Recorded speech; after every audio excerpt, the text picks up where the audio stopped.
welcome everyone. Thanks so much for coming by again. We're doing a beautiful painting of actually a sailing ship, a nice wooden boat, sailing ship, sailboat, and some water. We're going to use tons of water, tons of beautiful colors in this painting. I'll show you everything from A to Z, the whole enchilada, how to create this painting. We're using the glazing technique. I'll show you how to mix all of your colors first in your palette so that once you get your painting started, you won't have to worry about mixing colors. We're going to mix all our colors first. That's one of the keys to watercolor, especially the glazing technique. If you want to get a quick painting done fast, and which is really great with watercolors, that's your key. You get your paints mixed quick, get them in the palette, all the colors you need, get your drawing done quickly. We're going to show you how to draw, and we're also going to show you how to draw using a tracing method.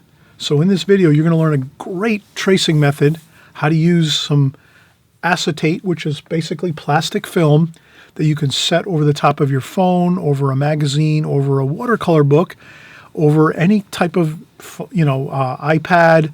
Even you can use your computer screen or your TV, whatever it is. You can use plastic tracing method with Sharpie marker to get some great results with drawing. If you're not 100% confident with your drawings, you can do some tracing first until you get up to speed, and we'll talk about how to practice your drawing skills on this video too. So we're going to cover a little bit of everything. We're going to answer questions. People, many of my artists that follow me on my channel, they'll ask me questions. So here on this video, I will answer a number of questions I've seen recently in the comments section. So thank you so much for sending your comments in to me, because I listen to your comments. I'm writing them down a little more now. I'm getting a little more organized with my notes. I'm going to start writing down all your questions, and this way I can put them into the videos. The questions that you need answered, I'll put them into the videos as we work. So you just do your part, keep following along with me here on my videos, and I will get your questions answered in the videos themselves, and you'll be waiting for them, and you'll see them as they appear as we go through our paintings here on my channel.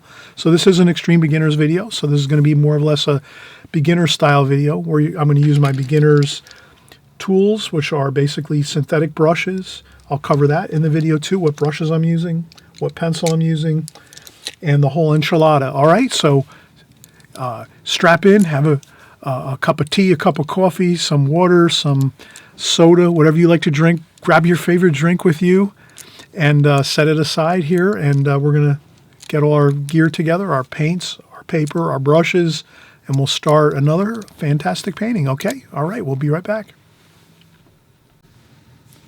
All right, so we just saw the finished painting, and we're actually going to get started here with the process of how we're going to create a nice, small painting. We're not going to get too large with our paper and our actual window size for our mat.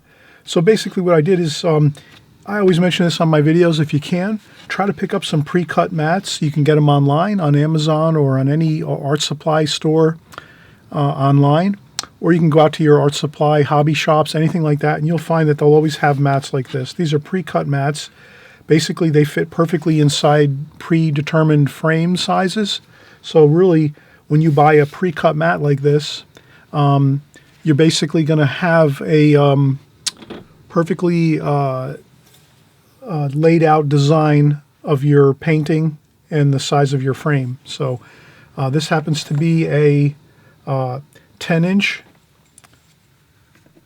So this is a, this is a 8 by 10. So this is an 8 by 10 mat. And then the window size, let's see if I can, the window size for the mat is 4.5 approximately. 4.5 by about 6.5. So 4.5 by 6.5 is the window size, and then you have a 8 by 10 frame size. So an 8 by 10 frame, and you have your mat size in here.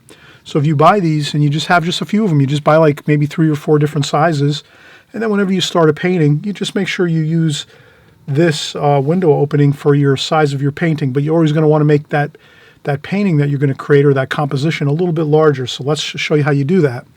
So, okay, so step one was, you picked up some of these pre-cut mats. You don't have to buy a lot, maybe 2 or 3 sizes, whatever size you like to work in. This is like a like a medium size, kind of a small to medium size frame and window opening. And then you just take a pencil, very simply. You take a pencil and you just make a tiny dot. You hold the mat down on your paper, so your paper should be at least, as big as the frame size, or if it's a little larger, that's okay too. And then what you do is you make a little dot on each of the corners here of your mat opening. Then you lift up your mat like that, and you put it to the side. And then the next thing you're going to do is really just try to make maybe you're painting about maybe maybe an inch larger, half inch even, or about, let's say an inch larger each way. 1 inch higher this way, and then 1 inch larger this way. And then you go over here to the other dot you made, a little tiny dot on the paper, and you say 1 inch up, and then 1 inch out to the side. So you're just making your window opening a little larger. Then you come down here and do the same thing. We made our dots on our paper where the corners of that window opening was on the mat. And then you just go out this way, 1 inch, make a line, and you go down this way 1 inch.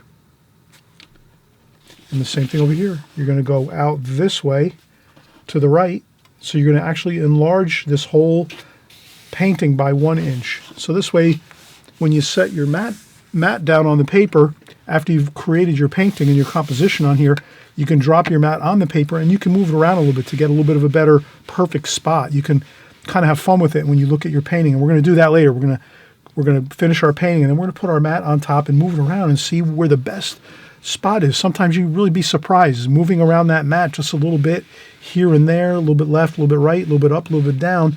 You'll see that you can make your painting even more exciting and more interesting by doing that. So let's continue here. So all we have is one more dot to make here. Let's go down 1 inch below. So great, we have all of our dots created. So now we're just going to put our ruler across those dots that we made, 1 inch larger every direction, like that. We'll do it down here too. Cross this way. Then we'll go over here, drop the ruler over here. And again, our original dot was here, and we moved it out 1 inch this way, and we moved it up 1 inch this way. And then we just line up those dots that we made, those little tiny dots on the paper. And then we do that. And then now we have most of it completed. And then we just have 2 more lines here. And then again, we went from this tiny dot, which was the inside of our mat like this. We lift it up, we have that dot there, and then we're just going up 1 inch and out 1 inch. And that makes our whole window opening 1 inch larger in every direction. So that basically we end up with a larger area that we can paint in, and then we have enough room that we have a comfortability of moving our mat around, and we have enough painting on there. If you were to paint it exactly the size of the window opening of the mat, then you wouldn't have any wiggle room to move around. So now you can kind of see here, we made our dots right there. Then when we lift up, the dots are here, but we have everything 1 inch larger around the whole window opening. So that now we can drop the mat on later and move it around. We have plenty of painting on there. What I'm saying is you don't want to have only a little bit of extra painting outside of your borders of that window of that mat. You want to have a good inch on every direction. So now that we've done that, the next thing we can do is, no one's ever going to probably see these little dots, but we can lift them up a little bit with an eraser. So you can erase your dots that you made, your original, make them very barely visible. Just make them enough so you can see them when you start. And then you can just go back and just lightly erase them, but there shouldn't be much there anyway. We don't want to make too dark of a dot for our original layout here of our window. And then these are good. These lines are fine. And then we just take some artist tape. And we could take any artist tape we want. Let's use my green frog tape. Is this frog tape? Yeah, this is frog tape. You can get this at any major big box store like Home Depot, Lowe's, whatever. Great tape. Professional painters use this tape to tape off anything like windows, doors, trim, anything like that, and it doesn't stick. See how it just lifts right up real easy, and it won't rip your paper up. It'll really do a great job of lifting right off the paper once you're done. Once you're done painting, it'll just lift right off the paper, and you don't have to worry. It's not going to tear the paper apart. Sometimes you'll buy masking tape or something, and it just absolutely tears your watercolor paper apart to pieces, and I've had that happen to me numbers of years ago. When I first started, I didn't realize I could go out and shop around and get some different tapes, and that's what I did now. I'm shopping around and finding out that there's some great tapes out here, and this frog tape works just incredible. So you never go wrong with some green frog tape. This is like the perfect, probably the perfect tape for watercolors, the green tape. They make a purple tape, which I have. Now this purple tape's, it's great too. So either the purple or the green. I think the green's the purple frog tape. Well, this is actually Scotch tape. So Scotch makes the purple tape. Purple is excellent too. So Scotch tape, the purple, perfect, or the green frog tape. Either of these, just incredible. Some of you may not like the colors around your border of your painting, and that's okay. If you don't like that, then you'll have to invest in some Pro drafting tape. Pro drafting tape is an excellent quality tape. I find that this won't tear your paper up either, but you have to find whatever tape is available. Some people tell me when they write in the comments section that they can't always find good quality items online or in their countries that they live in. So we have people from all around the world that tune in here on our channel here. So think about how fun that is. Everybody in the world, around the world, is kind of all together with us here. We're all painting. And some people, you know, kind of let me know, hey, Chris, I can't always get good paper, or I can't get good brushes, or I can't get good paints, whatever it is. So we're all fortunate here. I know a lot of times in the United States, we don't realize how lucky we have it, but there's art stores everywhere, and online usually you can find everything too. So, but in any case, let's keep moving forward here. We got our tape down, and and you saw how we did a beautiful, really fun painting with tons of water. That's what we're going to do here. Tons of water and beautiful washes, and we're going to do it fast, and it's not going to be a long production here. We're going to get this painting done within probably a half an hour, 45 minutes. And that's the whole point I guess I wanted to make here, is you can have a ton of fun with watercolor, just exploiting the beautiful colors and the wet washes and the lots of water on your paper and having fun with it. You'll notice that the more fun you have with watercolor and just enjoying it, it comes out better.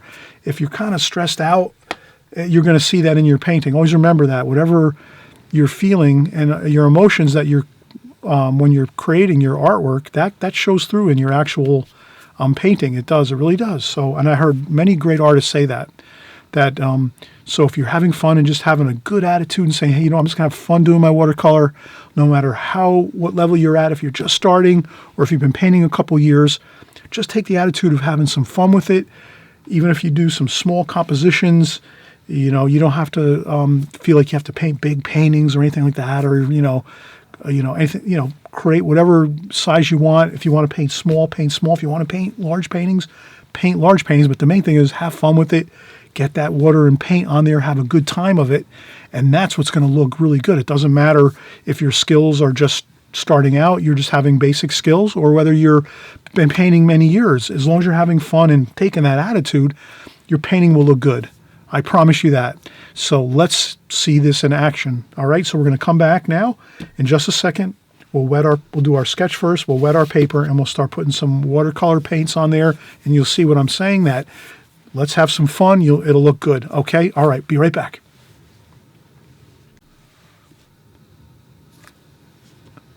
Okay, so we're going to get back here and continue on with our process. We have all of our watercolor papers set up with our painter's tape, our frog tape, our 3M tape. So we have a beautiful border that we can peel off, and we have a beautiful, crisp frame around our watercolor paper without even having to add a mat to it or anything like that. Just having some tape around your paper when you paint your compositions, and your painting's going to look beautiful. When you peel off that tape, it's going to look awesome. And then again, we did make it though. We did make our tape larger than our mat opening so that when we peel off our tape and we're done painting, we could take our mat and put it down and move it around. And you can kind of see you have lots of room to move your mat around to find that perfect spot that you like. As an artist, you'll decide when you're moving this mat around, where does it look just right, where your boat looks just right in the water and everything. And you'll do that when you're going to pick up these pre-cut mats. Okay, so now the next thing is let's get our drawing started. So we're going to pick up our pencil and we're going to say, okay, let's make a really nice boat. So I'll make a boat maybe about, maybe I'll sit it about a third up from the bottom of this rectangle. So we have our rectangle here. And then if you need to measure it, that's fine too. You can take your tape measure or ruler and say, okay, I have about 8 inches here from top to bottom. So I want to make that 1/3. So if you divide, well, you can even say it's 9 inches. Stretch it out a little bit and say, okay, well, that's easy. 9 inches is 3 inches each way. So we'll go 3 inches up from the bottom. And that is our, sort of like our water line, our horizon line for our distant ocean. And then we're going to have our sailboat. We're going to make a beautiful sailboat right about here. Let's kind of put it somewhat in the center. And what I'm going to do is just kind of draw what I'm thinking is going to look good. I'll put the sailboat right about here. Keep it close. I'm going to keep it centered on the horizon line. And I'll make a light pencil line going across this way. Like that. And I'm going to make some little bit of suggestive lines where the reflections of this beautiful sailboat is going to, wooden sailboat's going to come down into the water. Just a little bit of suggestive pencil lines just to say, okay, Chris, this is where I'm putting these reflections from this sailboat down into the water. So I know where it is.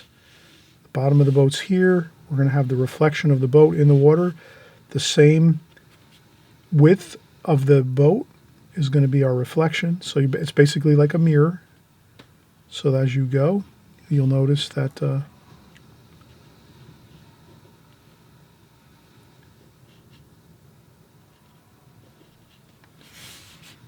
that the boat is going to look pretty much like the same reflecting down into the water.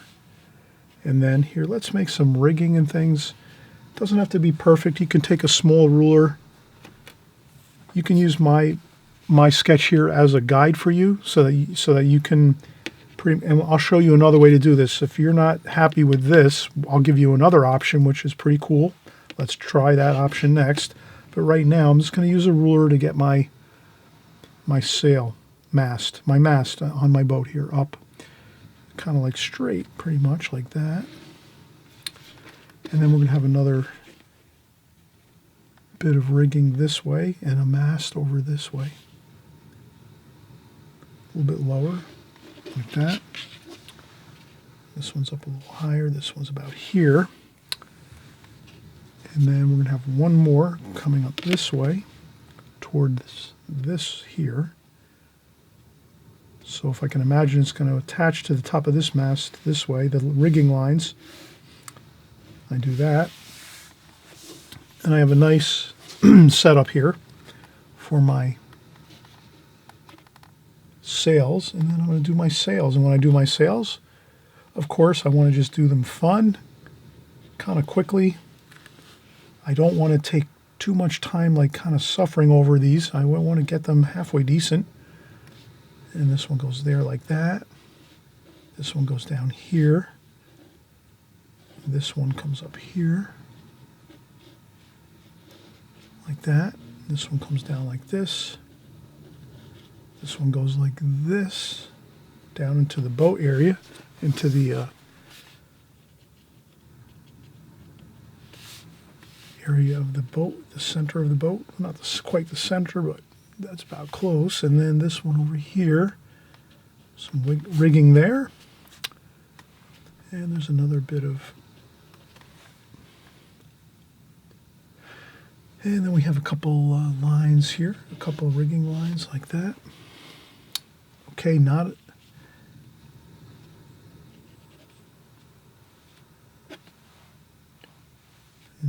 too fancy, just quick. Okay, you saw how I did that, pretty quick. Pretty quick, pretty fun, pretty loose. I'm not getting too worried. Just one beautiful sailing boat right here in the center of our painting. Like that. The next thing is, if you're saying, some people say, Chris, some people write into the comment section and say, Chris, I can't draw. I'm having a really hard time drawing, sketching, and that's totally understandable. If you're just starting out in watercolor, you're not going to know how to draw or sketch at all. That's obvious, no problem. I started the same way too. When I first started, I started out stick figures, the whole 9 yards. So it's just a matter of maybe you work 10, 15 minutes every day. Just get a sketch pad, buy a sketch pad with maybe 100 or 200 sheets in there, and just draw one thing a day for 5, 10 minutes. 5, 10 minutes a day, draw an apple, draw a pear, draw a pencil, draw a paintbrush. Each day you draw one thing. Draw a window, maybe draw different things like that, simple things, You might want to draw a door. You might want to draw a table, simple things, and draw them in 2 dimensions. That's what I always kind of want to emphasize. If I can.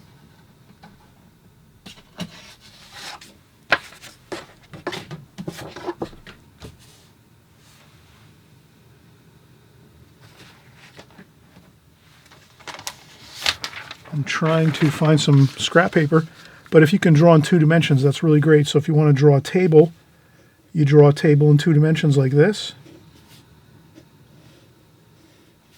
Like that. And then you have it. You have a table. You just drew a table. Looks good. 2 dimensions. 2D. 2 dimensions. And then maybe an apple. You draw an apple. Maybe a little bit of a shadow. You can draw an apple like that with a stem. There you go. So you draw a table and an apple for like 5, 10 minutes in 2 dimensions. Don't worry about adding angles to it. 2 dimensions. And you do that 5, 10 minutes every day, and you're going to be surprised. Wow, you're going to really make a lot of progress. You're going to draw maybe a paintbrush. We'll draw a paintbrush. You just draw a straight line. Straight line this way, like that. Then you draw another straight line here, another straight line there. Then you draw some hairs of the brush like that. And you just do a little shading for fun. Maybe a little shading in here for fun. Maybe a little shadow here for fun too. A little shadow under the brush, like that. So then you're kind of feeling like you're adding some shadows to your work, which looks good. And there you have it. So you can do simple 2-dimensional things. You can draw a window, basically draw a window, and then say, okay, well, when I draw a window, I'm going to need to divide it probably in half most times. You have a halfway point for your window. And then maybe you have like 3 panes in the window. 1, 2, 3. 1, 2, and 3.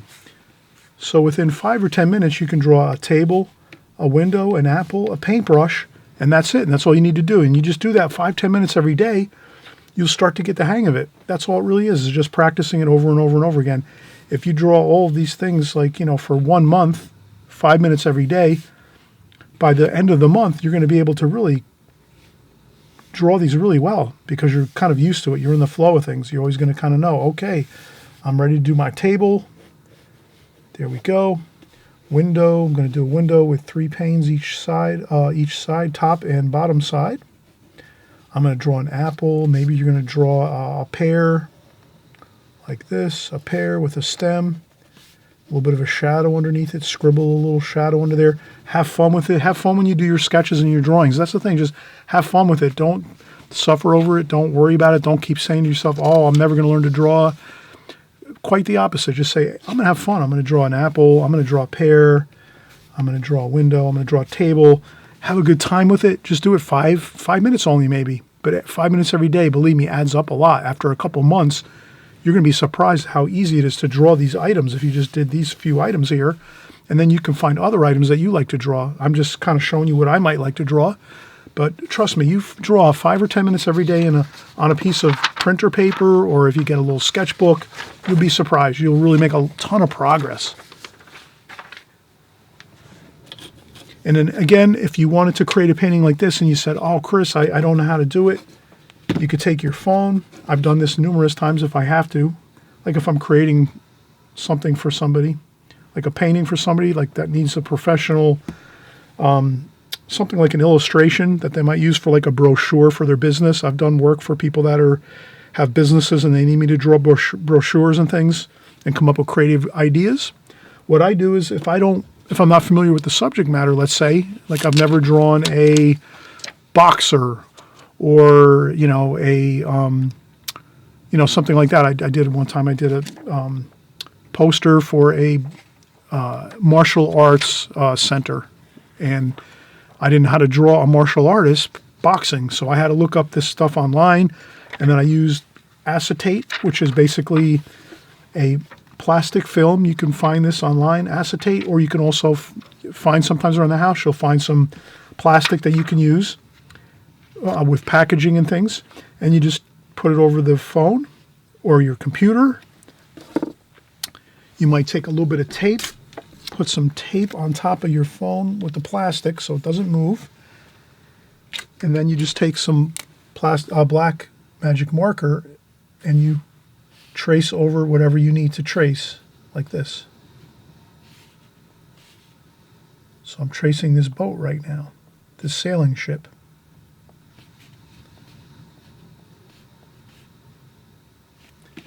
Then you can lift that off the phone like this, put it on the paper, and you can kind of see how that works. I now have a perfectly drawn sailboat, sailing ship, by tracing it on plastic. And then all you have to do is tape it down to your paper, lift up the plastic, and you can start drawing over the top. Let me see if I can do that with this.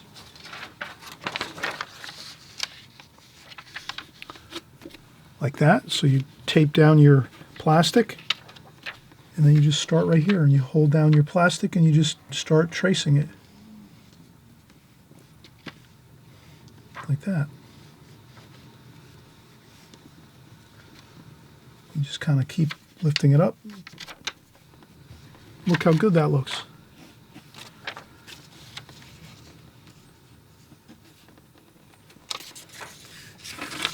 And there you have it. So if you do have challenges and you're not quite up to speed on your drawing yet, it takes time, takes years to get really good at drawing. Don't worry about it. If you need to do a painting like this and you really want to make it beautiful and perfect, and you don't want to wait 5 or 3 or 4 or 5 years, get your phone, get your computer, TV, whatever it is. You could do this from magazines, books. Take your acetate or your any kind of plastic, put it over your subject, tape it down so it doesn't move around, and you use some Sharpie marker like this, some permanent marker, black permanent marker, and you just trace over your subject matter, whether it's a boat, a cabin, flowers, whatever it is, and you lift it up, and then you have a perfect rendering of your boat or your flowers or your house or your building, whatever you would like to draw. Pets, cats, dogs, you can do portraits like that. Same thing. You can do all these things by simply tracing if you have to. Until you get up to speed and you practice many years, you might need to do that once in a while, especially if someone hires you to do a project. All right, so let's take another break. Sorry to kind of go off on these rabbit trails, but a lot of people always ask me about how do I draw better? How can I create good drawings if I don't have any drawing skills? Well, you can always trace in the beginning when you're just starting out so that you can get some really cool paintings going. And then, you keep practicing 5-10 minutes every day, and then eventually you won't need to trace. You'll just wind up drawing it because you kind of have the feel for it. But believe me, don't worry about tracing in the beginning. If you want to trace with plastic and magic marker, and it's great. You can just take your plastic when you're done with one painting. You take a little bit of, this happens to be Goof Off, which is like a paint remover, stain remover. takes off asphalt, adhesive, glue, dried paint, all that kind of stuff. You take a little bit of this on a tissue or a paper towel, and you can just wipe off that black permanent marker like that, and you can reuse your plastic acetate over and over hundreds of times, thousands of times. You know, all you have to do is buy it once, and you can literally use this thousands of times to trace from whatever subject matter you want, from whatever medium you want. Again, you can trace magazine clippings, watercolor books. Maybe you'll use my watercolor book. I wanted to mention to you, I have my new watercolor book out. And if I can find it here, I will put it on the screen. I don't know. I might have to wait for a few minutes until I can go get that, but let's take a break anyhow. But you can kind of see how you can have some workaround techniques and methods to getting your drawings done. If you're not 100% up to speed right now on your drawing, you can trace and do it that way until you feel comfortable that you can really draw things in, you know, to your satisfaction. Okay, but we have this in pretty good. Let's do the painting next. I'll be right back. All right, now's the fun time. We're going to actually get our painting started here. So the first thing we're going to do is we want to make sure we have clean, fresh, clean water. So I'll take my glass here, and I'm just going to use a fan brush here. I use a fan brush like this. I just make sure I get all the sediment out of the bottom of the glass, and then I dump that out in a bucket. And then what I do is I usually use some drawer liner or something kind of like soft with some traction to it. I set that up on top of my my table so that nothing slides around or moves around. And I'll just tape that down. So I tape that down usually. So I just tape that down a little bit. You might not see that. That's outside the camera. Maybe I'll back my camera up just a touch there. Then I'll put my glass up here with my water, fresh, clean water. And I'm going to use my sponge to check off water. So you'll always hear me talking about, you know, checking off water off your brush. You want to make sure you take water off your brush as you're working, because that can really create problems when you have too much water on your paper or too much water in your palette when you're mixing your colors. So that's an important thing. Have your sponge or some paper towels stacked up a little bit so you can check some water off. I use my apron sometimes too. Then I'll take some water, fresh clean water. I put that in my glass, and that's all you need to start with. And then, of course, we're going to use our normal kind of brushes we use all the time on my channel for the extreme beginners like we're doing here. I'm using my Princeton Art and Brush Company. This comes stock with a 6-pack set with different size brushes. And then this is a larger one I bought on its own, 1-inch Princeton Art and Brush Company flat brush for large washes. We'll do that here. And then I have my Prang Oval 16 watercolor set. Comes with a beautiful round, nice pointy round brush. So that comes with this. We'll use this too as well. And I also bought an extra Simply Simmons number, I think it's a number 6 or I think it's a number 6 round brush. And that comes in handy too to make some nice fine details. So you have a good arsenal here of brushes, 2 good large and medium sized flat brushes, and a couple good round brushes, a smaller one and then a little bit of a larger round brush. They're all synthetic brushes, which are perfect for beginners in watercolor, and that's how we'll get this painting done. So the first thing we do, we're going to take our water, get our brush loaded up with water, and then we're going to go in and we're going to mix our watercolors first. Then we'll go in and start working on our painting. So let's get our colors worked out first. So the first thing we'll do is we'll say, what are we going to kind of do here with our colors? Well, we're going to make a beautiful blue sky with some orange, some warmth to it. So that's some purple, some blue. So I'm going to mix some blue down here. Some more blue down here. Kind of a Prussian blue down here, a Prussian blue look. And then some French ultramarine kind of blue up here. I'm kind of talking in terms of colors that I'm very familiar with. But you don't have to really worry if you're using the Prang Oval 16 set. You'll kind of be able to see that this is like a kind of like a navy blue. And this one here is kind of like a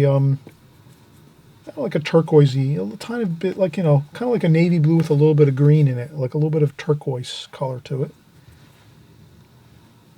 And maybe we'll add some of that green here, which does make that quite green, which looks good. So we're going to have that, some blue, some orange and purple, and some grayish colors too. Grays look perfect, so you have some orange and purple. Makes a beautiful grayish color for like that cloudy, rainy, maybe some rain clouds or something in the sky. Make lots of exciting colors for your sky washes and your water. All right, so we have that completed. So we mixed some colors here for our sky and our water for the most part. And then next, we're going to actually make some darks for our boat. So let's make some browns and greens. So we have brown here and green. Let's mix up a brown and a green. Brown and green. You can mix up two of the greens and one brown there.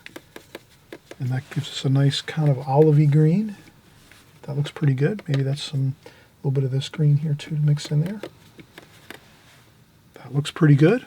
Maybe a little more like that, a little more medium green, like a leaf green or like a lighter green like that. And what else do we have? And then we want a brown. Yeah, we want a brown or darker color for the boat. So let's go with blue and brown. Brown, blue. So blue, brown, maybe a little bit of orange. We use the same orange. Brown, and then blue. Maybe a little bit of purple in that too. Get it a little bit darker. A little bit of red, like that, red.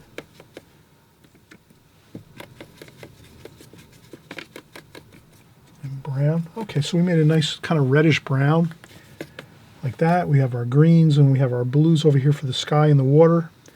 I think you're going to be very happy with these colors that we just mixed up. So don't be afraid to slow down this video, maybe hit pause, maybe rewind a little bit, try to get your colors mixed up like we just did here. So, kind of maybe take notice again, we used, for this blue here, down here, we use more or less this lighter blue, which is kind of like a Prussian blue, with a little bit of the green, like Viridian green, like a cooler green here. Then for this section here, we use some of the, more or less like a navy blue or a French ultramarine blue here. Then here we made a mixture of orange and blue to give us a nice grayish kind of color, which we can kind of make a beautiful wash with that too, mixing it in with all the other colors. And then we had some of the darker washes here, which are going to be the boat, which is kind of a greenish color for the shadows. And then our orange and brown and red and blue, kind of like just a good dark, like that. And that's going to be for our sails and the boat, the actual wood boat itself. So you can kind of see we've got our colors mixed up now, and that's all you need to do. When you start out doing watercolor paintings, you want to make it go as smooth as possible, and the best way to make things go smooth as possible is get your colors mixed first. You don't have to worry. Once you mix your colors in your palette, you're all set. You don't have to worry about it anymore. You've got it all there.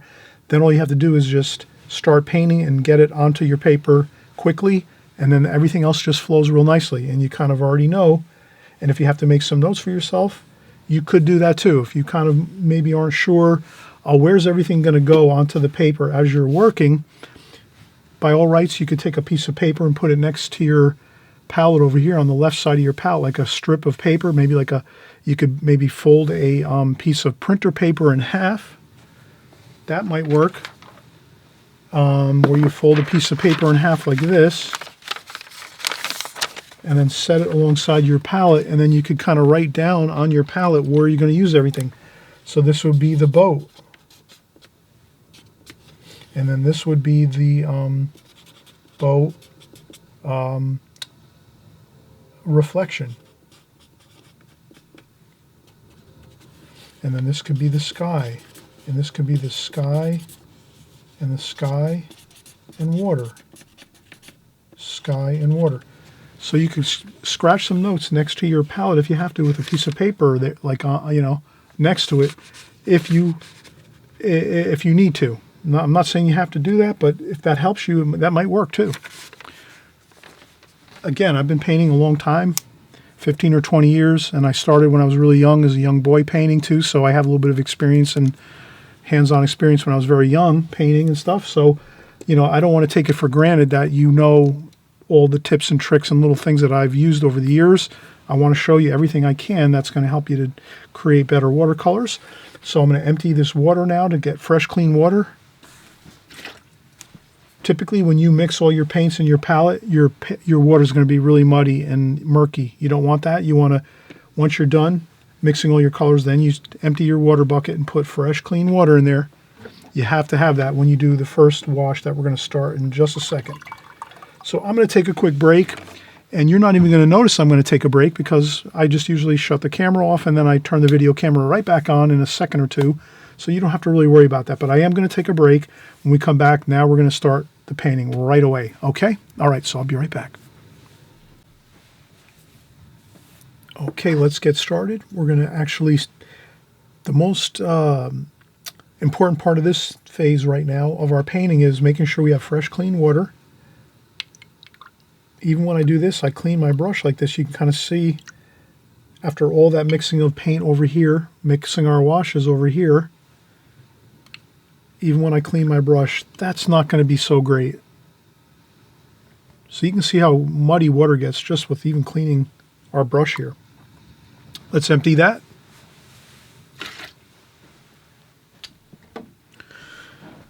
Okay, I'm out of water right now, so I have to go get a bottle of water. Be right back.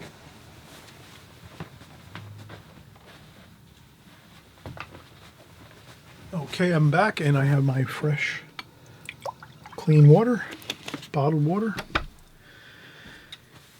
Okay, now what I'm going to do is take that fresh, clean water, and we're just going to coat the paper. So you just take your fresh, clean water and just start flowing it onto the paper. Just like this. This is going to be so fun. You can't believe how fun this is actually, doing this method of the wet on wet method. So we're using the glazing technique or the wet on wet method, you know, wet and wet. Just using a lot of water and getting the paper good and soaked with water. Get it on there. Go up and down, side to side, all the way across. Make sure it's good. Coated with water the whole way. And now we're going to let that sit for a few seconds. So what you want to do is you want to actually let the water start to really soak into the paper. So if you let this sit for about a minute or two, and we'll kind of sit here and let it sit and dry a little bit, you'll see it gets quite, it soaks into the paper, the water as we put it on.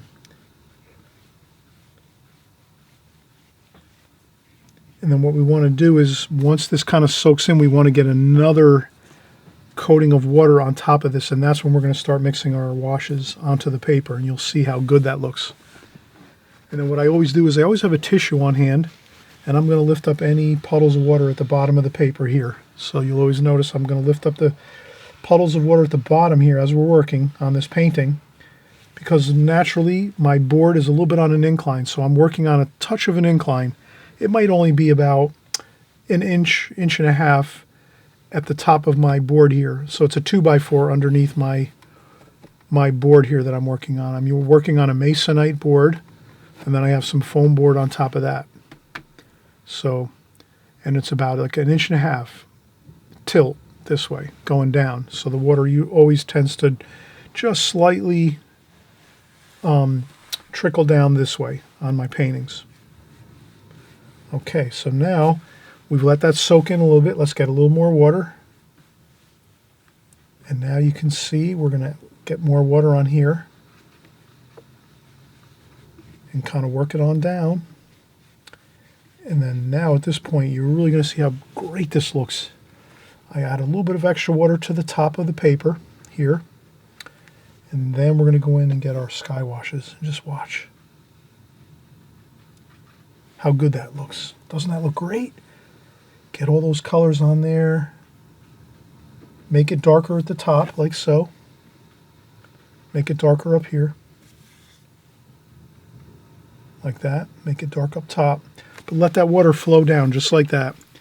Then what you do is, as that water is flowing down, you rinse off your brush, dry off some of that water on the sponge, like that. So your brush is damp only. And then you just basically want to blot up some of the puddles. You don't want too many puddles on there, so you blot up some of the puddles that are forming at the bottom here. And that's not a problem, trust me. You can blot up the bottom half of your painting. And then what you do is you let this flow on down, and you kind of help it on down with your brush, like so. Like that. And that's it. Look how good that looks.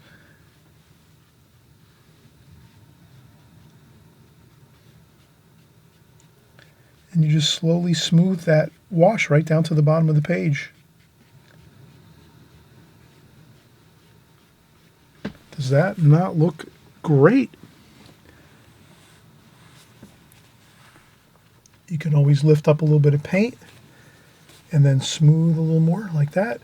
The only thing is you only have a little bit of time to work. Now I have to let this go. I don't want to do anything more. If anything, I just add a little more dark wash up here to the top. The top of your sky is always going to be a little darker. So I'm lifting, you can see I'm picking up that paint that we mixed. Like that, like that. You could drop a little bit of water on there too, splash a little bit of water on there, let it flow on down. Look how good that looks, right? You could also add in a little bit of color there too. Pick up a little bit of the green and the brown, but you only have a couple seconds to do this. You don't want to.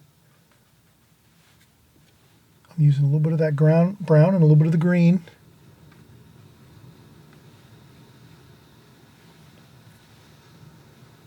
Just to here and there a little bit, just to kind of mix those colors around.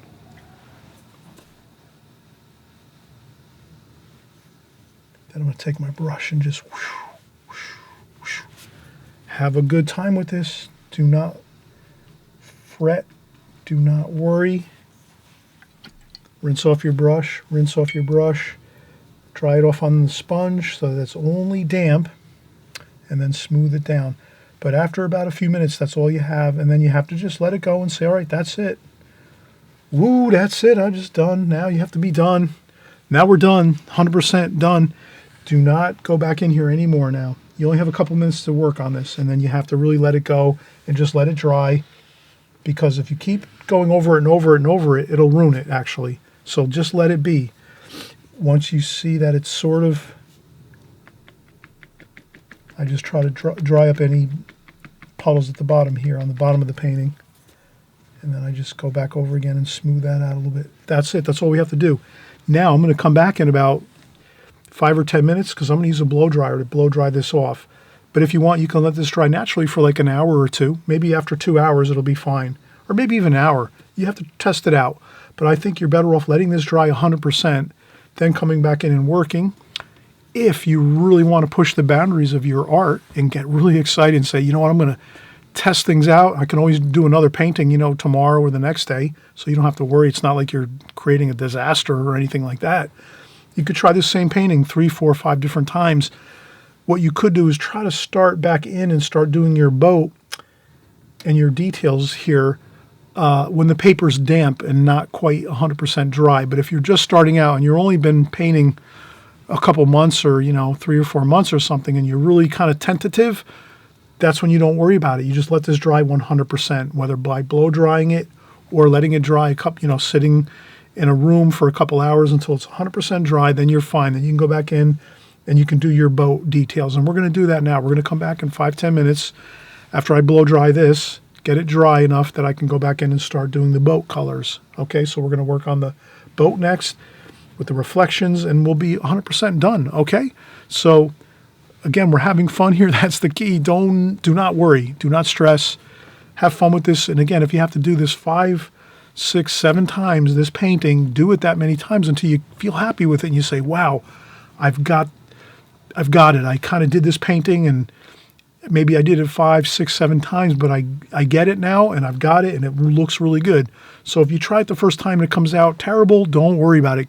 Give it another 2, 3 times, and you'll see each time you do it, you're going to get more used to the colors, more used to the process, and you will actually get better and better each time you create this composition.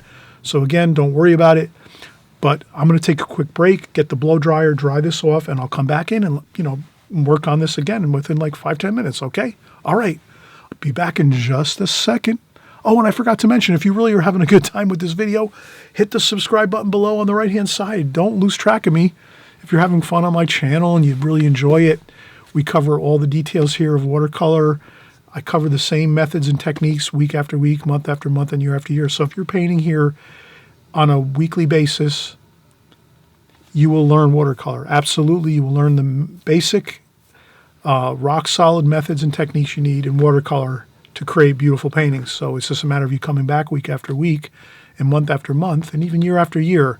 But at least if you stick it out 1 year, working with me here, working with all of us for, half an hour every weekend, or however much time you can invest, you're going to see your paintings get much better as you go. So don't worry.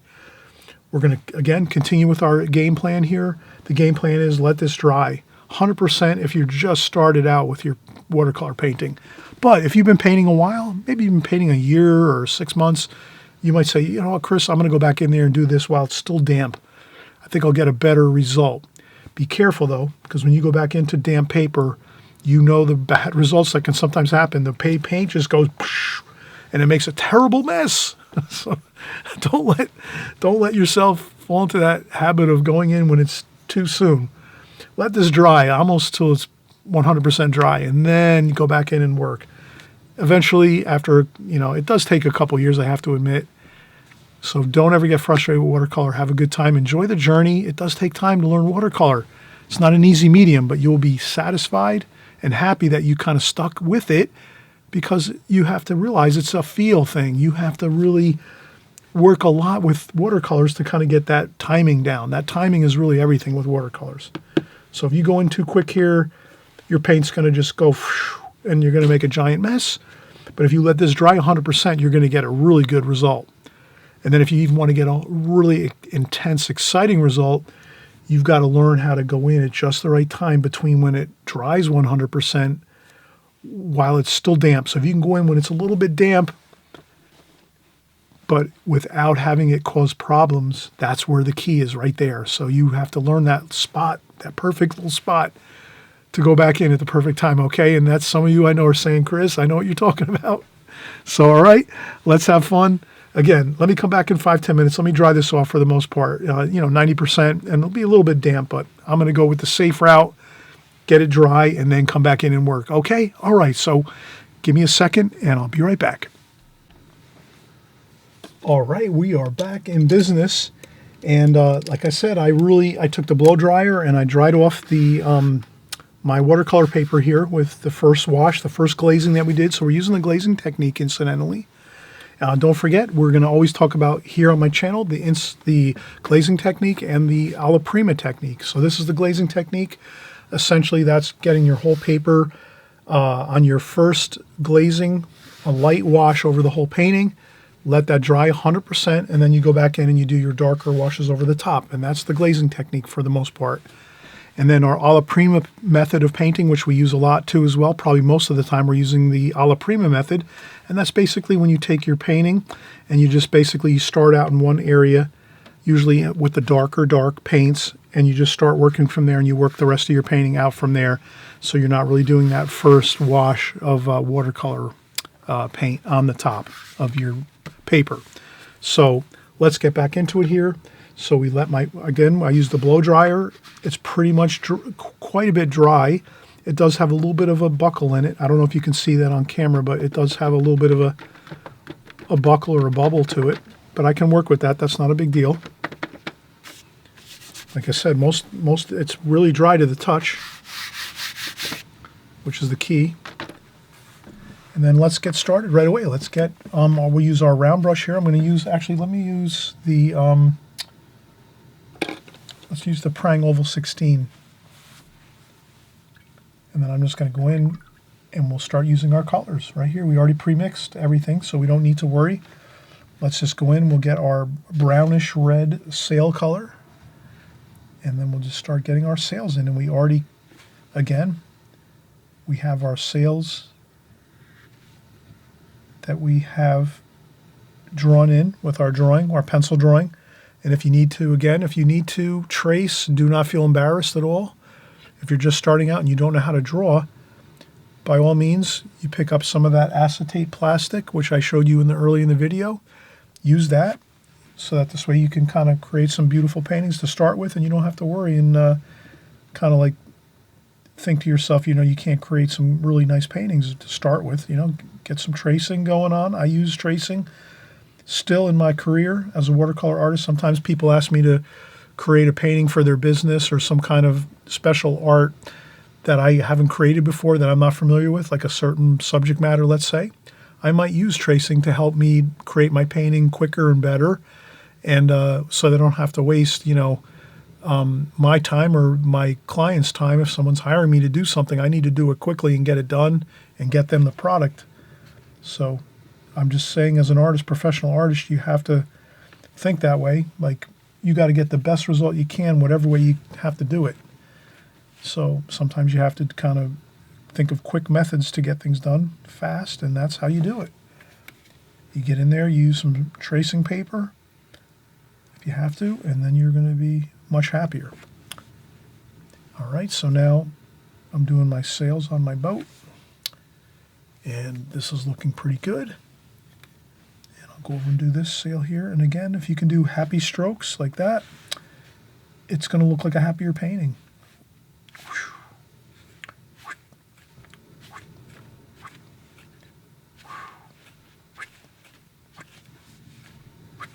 There we go. Look how happy that looks.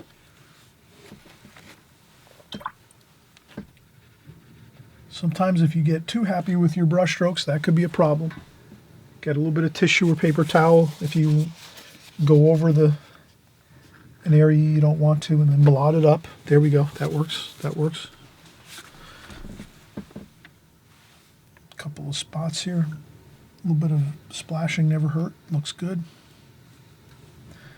Okay. Now we are going to do the actual wood boat, the hull of the boat, and that's the bow, and we'll work our way down to the stern this way. Looking good, looks good. Happy, happy, happy. Have a happy time painting your paintings here. Do not fuss around. Get things going, get it good. All right, that looks good. Then we're going to take our reflection color, which might be a little bit of the green and brown, that we're going to get into the water. Now you're going to do some scribbly looking lines here. You don't want to, you want to have a reflection look. So reflections are simple. Just kind of do like a wavy look like this. But be careful that you don't go too far one way or the other. You want to have your reflections like this. Leave some white paper in there, maybe. That. Okay. And then this sail over here, like that. And then this sail over here is larger, so you're going to have a little larger of a sail here, like that.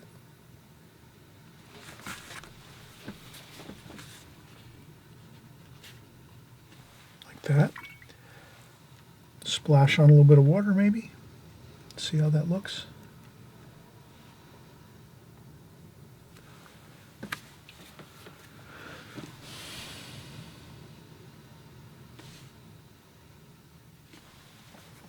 Like that.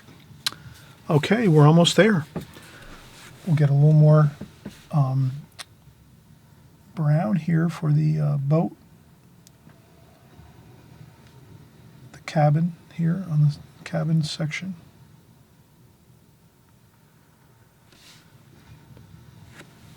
Okay, and then we have a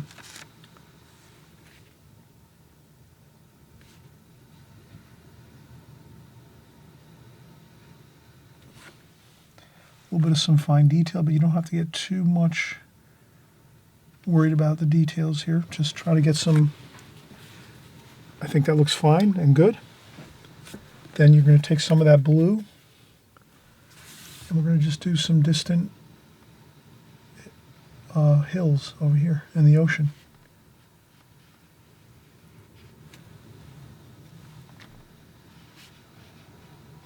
Okay. Some distant mountains here. Give them a little bit of some wavy kind of feel. Like that. And maybe the same thing over here. Maybe a little bit of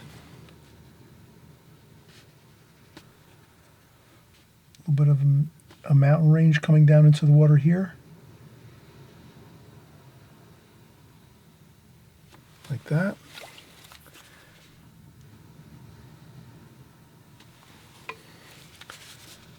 I'll blot that up like that. I'd rather have that like, looks like ocean. That looks like the deep ocean kind of going out there. So there's some area where you can go out and go into the deep ocean there. Right here, we want to leave a little bit of spots here and there so you can feel like you're going out into the deep ocean. And this might be a harbor here that we're in right here where the boat is. And I think you can kind of see that's a pretty simple rendition of a really beautiful boat. You know, maybe you might feel like you need to add a little more volume to some of the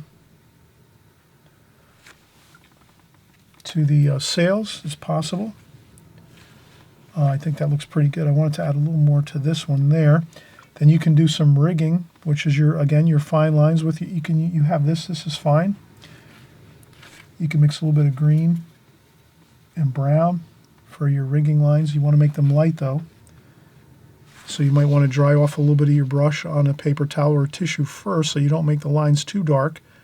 So you take off some paint off your brush on a tissue or a paper towel. And then you can do some nice free swoops up there like that. Over here there's one like that.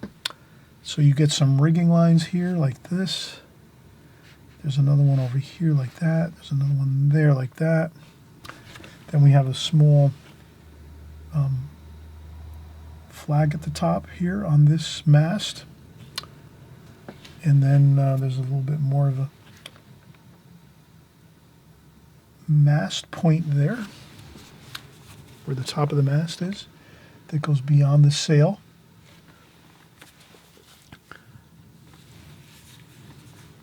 You could even do a couple more details here. You might do a couple, maybe some people on the boat. You can do a couple little shoulders and heads to indicate that there's some people on the boat. They're working here. They have they're working on getting the sails maybe unfurled. They're going to do some sailing. Maybe they're just getting started on their voyage here. You can add a little more dark paint here to the bottom of the hull here like that. So you can do a little bit of touching up here, but you don't want to do too much touching up and then go overboard with too many details or make the boat look a little bit overworked in a sense. You want to kind of have a good solid feel for the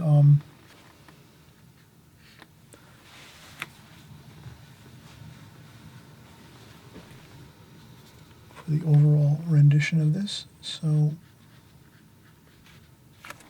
I'm going to do one darker line here. I think that needs to, sometimes too you could use a ruler and put it across. If you need to get an exact line maybe that you need to get, you can also use a ruler and then use the paintbrush along with the ruler like that.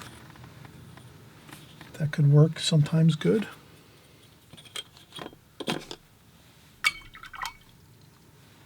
But I think we have a good feel here for this painting. If anything, I would say we could use this smaller 5/8 inch watercolor brush that we have with our Princeton Art and Brush Company. We could take this and actually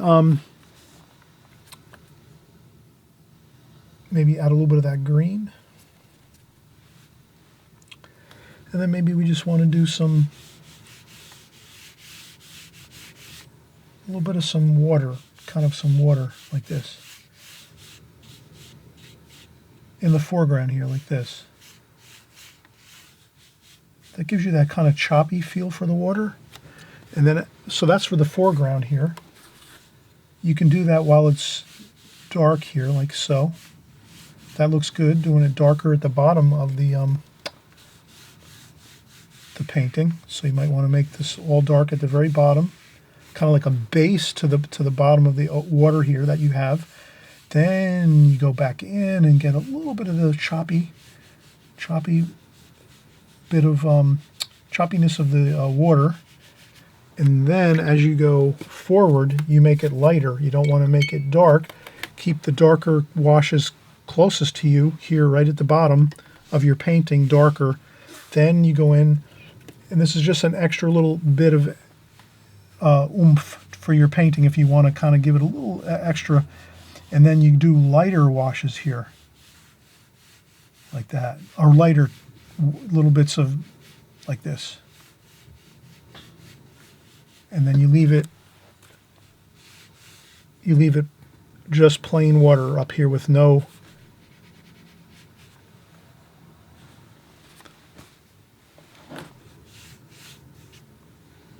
So does that make sense? We do darker bits of that choppiness here.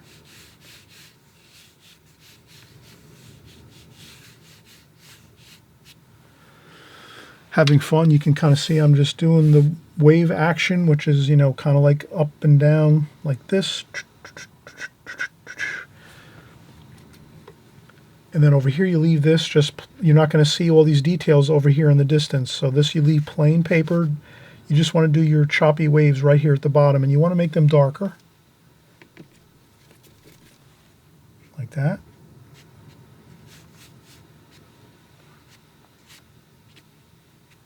And that is it.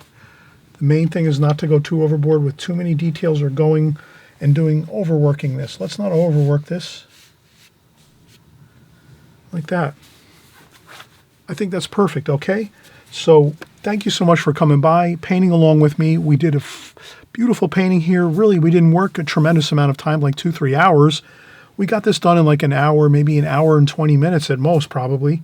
And I did also a lot of kind of like explaining of things. You could do this painting probably a lot quicker, probably within half an hour, 45 minutes to an hour at most. You can get this painting done once you kind of have the format of how you're doing it. You know, I do cover all the minute details of everything because I want you to have that so you can actually write it down if you have to, or practice it over and over quite a few times, and then you kind of really get the swing of it. But in any case, the main thing is I want you to have good watercolor paintings, have fun with your watercolor paintings. Don't stress over it. It's just a matter of repeating it over and over again until they just look better and better each time, and that's all it is. Every time you go in and do a new painting, it's going to look better each time you do it, and you'll learn something new each time too. Every time you paint a painting, you'll learn a little something new, maybe just one thing, or you might learn the same thing over and over for about 5 or 6 times, and then you'll say, oh wow, I really got that. I really understand that part of watercolor where, you know, I have to make sure I let the paper dry first. I can't go back in and start painting too quickly, or otherwise it gets really, you know, unpleasant looking, the washes and things like that. So you'll learn all these things and you'll get better and better at your watercolor paintings. I promise you. Stick here with my channel. Stick with me. Stick with all of us here, actually. Make comments in the comment section if you like. Ask questions, and I will cover your questions about techniques and things like that in future videos. I think I tried to cover a few questions in this video, and I'll try to always answer a few questions here and there in every video that I do so that everyone kind of understands the process really well. So if you have questions, if you're leaving me questions in the comments section, I will put those answers right into the videos here as we're going so that everybody's happy. We're doing videos and we're answering questions at the same time. So until we get together again to paint, happy painting, enjoy the process, everyone, and we'll see you on the next video, okay? Bye-bye.